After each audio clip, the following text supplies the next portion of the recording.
Honesty is the best policy. খুবই সত্য কথা। Welcome to my channel. আজকের লেসনটা তোমাদের নবম দশম শ্রেণীর right forms of verb part 27 এর থেকে 24 পর্যন্ত আমরা কিন্তু তোমাদেরকে এই রাইট ফর্মস অফ ভার্বসের যাবতীয় রুলসগুলো শিখিয়েছি। তুমি যদি সেগুলো না দেখে থাকো তাহলে উপরে আই বাটনে ক্লিক করে প্লেলিস্টে গিয়ে দেখে আসতে পারো, অথবা ভিডিওর নিচে ডেসক্রিপশনে প্লেলিস্টের লিঙ্ক দেওয়া আছে, সেখান থেকে দেখে আসতে পারো। তাহলে তোমার জন্য টপিকসটা বুঝতে অনেক সহজ হবে। এখানে 10টা ভার্ব দেওয়া আছে, সেই ভার্বগুলো প্রথমে আমরা চিনে নিই।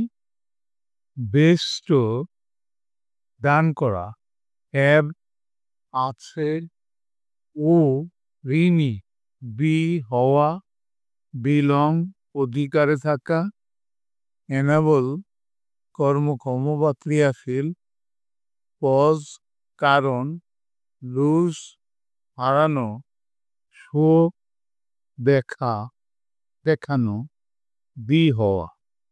এই ছিল শব্দগুলো বা ভার্বগুলো। এখন আমরা গ্যাপটা ফিল আপ করবো। দেখো, একটা একটা করে সেন্টেন্স পড়ে আমরা গ্যাপগুলো ফিল আপ করবো। We dash to our nature, আমরা প্রকৃতির কাছে ঋণী, তাই না?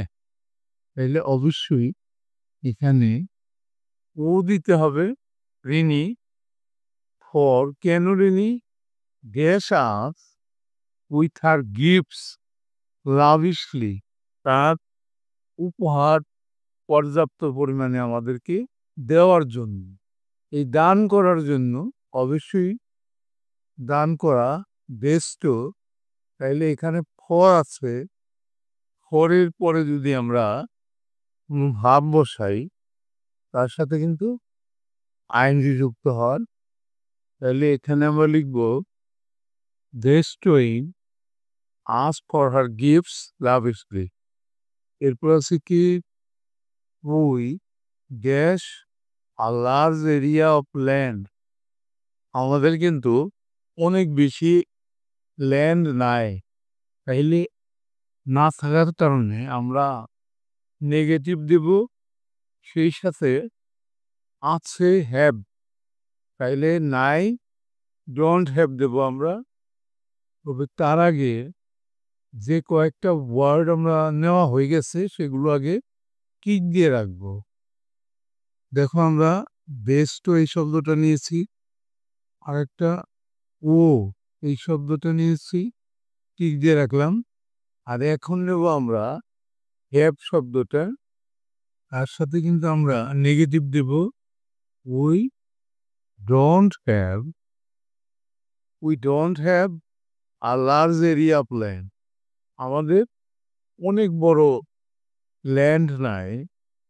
But the negligible area of land that, অবহেলিত যে জমিগুলো আছে, যেগুলো আমরা ফসল ফলাই না, দ্যাট দেশ to us is very fertile, আমাদের যেগুলা অধিকারে আছে সেটা কিন্তু খুবই উর্বর।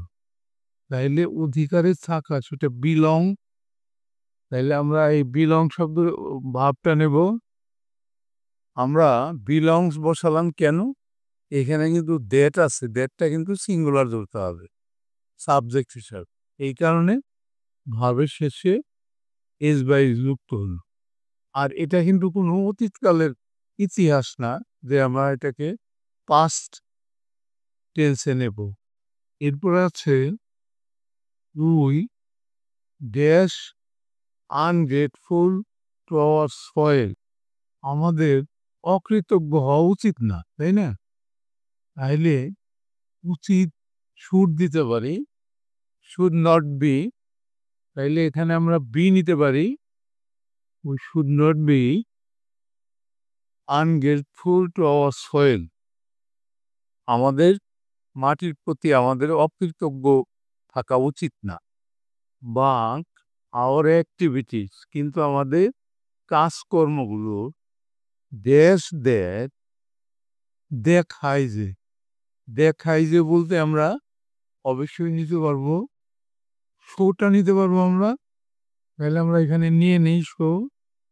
দেখায় যে show that we have dash ungrateful to our soil. দেখায় যে হ্যাভ, আমরা এই বিটা নিতে পারি। বি কিন্তু এখানে দুইটা ছিল, এই বিটার পাস্ট পার্টিসিপলটা নিতে পারি আমরা। হ্যাভ যেহেতু আছে, হ্যাভের পরে মূল ভার্বের পাস্ট পার্টিসিপল বসে, এটা বসলো be. We have been ungrateful to our soil, এটা আমাদের দেখায়। কেন দেখায় আমরা অকৃতজ্ঞ কেন? কারণটা এখানে উল্লেখ করা হচ্ছে উই আর কনস্ট্যান্টলি, আমরা অবিরতভাবে ড্যাশ সয়েল পলিউশন, মাটি দূষণ করে আসছি বাই আওয়ার আনওয়াইজ অ্যাক্টিভিটিস, আমাদের মূর্খ কাজকর্মের জন্য, মূর্খতার জন্য। তাহলে এখানে আমরা we are constantly dash soil pollution, তৈরি করতেছি সয়েল পলিউশন। তাইলে এখানে আমরা কোনটা দিতে পারি? অবশ্যই আমরা দিতে পারি কজ। আর এখানে যেহেতু আর আছে কন্টিনিউয়াস টেন্সে যাবে, এই জন্য কজিং দেবো আমরা। কজিং সয়েল পলিউশন, মাটি দূষণ করতেছি আমরা বাই আওয়ার আনওয়াইজ অ্যাক্টিভিটিস, আমাদের মূর্খতার কারণে। অ্যাজ এ রেজাল্ট, ফলে আওয়ার ফার্টাইল ল্যান্ড ইজ, আমাদের উর্বর ভূমি কি হচ্ছে? কন্টিনিউয়াস টেন্স মূল ভাবের সাথে আইএনজি যুক্ত হবে, ইজ ফার্টিলিটি, তার উর্বরতা হারাচ্ছে, তার মানে লুজ, আইএনজি যুক্ত হবে। এই লুজটা আমরা নেব, তাহলে আমরা আইএনজি যুক্ত করে দেব লুজিং। লুজিং ইজ ফার্টিলিটি, তার উর্বরতা হারাচ্ছে। হুইচ হ্যাজ, যেটা dash us to grow crops easily, যেটা আমাদেরকে ক্রিয়াশীল করত, সবশেষ এনাবল করিয়াছে। তাইলে এনাবল পাস্ট পার্টিসিপল ফর্মটা বসবে, এনাবলড পাস্ট পার্টিসিপল ফর্মটা বসানো আমরা। Which has enabled us to grow crops easily. এভাবে যদি করো তাইলে কিন্তু তুমি খুব সহজেই রাইট ফর্মস অফ ভার্বগুলো করতে পারবা, তোমার কোনো ভুল হবে না। আজকের লেসনটা আমরা এখানে শেষ করলাম।